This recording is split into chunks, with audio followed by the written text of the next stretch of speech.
বেশি বলি সব বলি আর কি। হ্যাঁ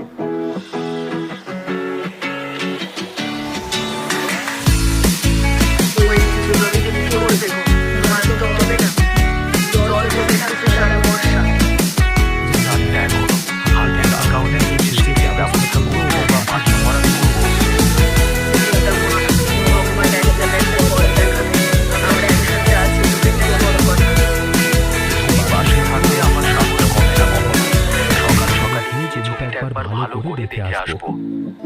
আমিও যাবো তোমার সাথে, দুজনে মাথা খাটালে একটা না একটা রাস্তা চিনতে হবে।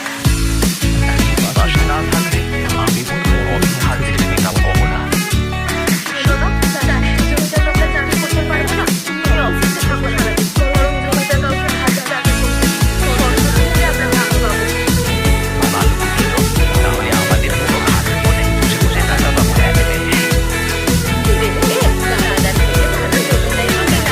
এবার আরাম করে বসে রোজগার হবে আমাদের। হ্যাঁ, গোপাল দাদার কপালটাই খারাপ, ওই জমিয়ে কি আর হবে। চিন্তা করো না, আমরা তো আমাদের ফেলে দিই, নিজের বুদ্ধিতে চলছে এটা। হ্যাঁ, তাও ঠিক, তবু কেমন যেন একটা খচখচ করে মনটা। এখন এমন আনবো, মরে ব্যাগ, কাল সকালে চাকরির সাথে কথা বলতে হবে। কাকে দিয়ে চাষ বানাবো বলে তো, আমি তো মাঠে যাচ্ছি, বাবাই খুশি। নিয়ে দেবো না, কাল বাজারে গিয়ে বলে দেবো, যদিও কাউকে না কাউকে নিয়ে যাবো। ভাবছি ভালো ফসল হলে আর বেতনের টাকা দিয়ে আমরা শহরে একটা ফ্ল্যাটও কিনতে পারবো একদিন। তো এখনই অনেক দূর ভেবে ফেলেছো, আর ফসলটা তো স্বপ্ন দেখে তো দোষ নেই, তাই না? তাহলে তবে একটা বাস্তবতা মাথায় রাখা দরকার। আগে দেখি কাজটা কেমন হয়। ঠিক আছে বাবা, তোমার কথা মানলাম, এবার শোনো।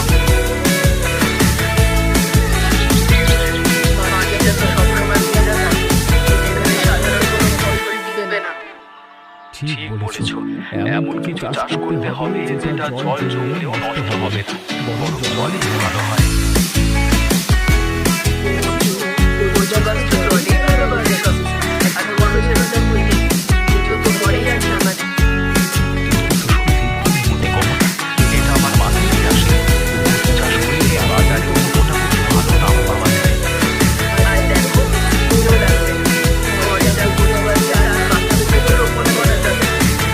চলো তাহলে আজকে শুরু করি, দেরি করে লাভ নেই। আর সার লাগবে না, খরচ পড়ে যাবে নাকি বেশি?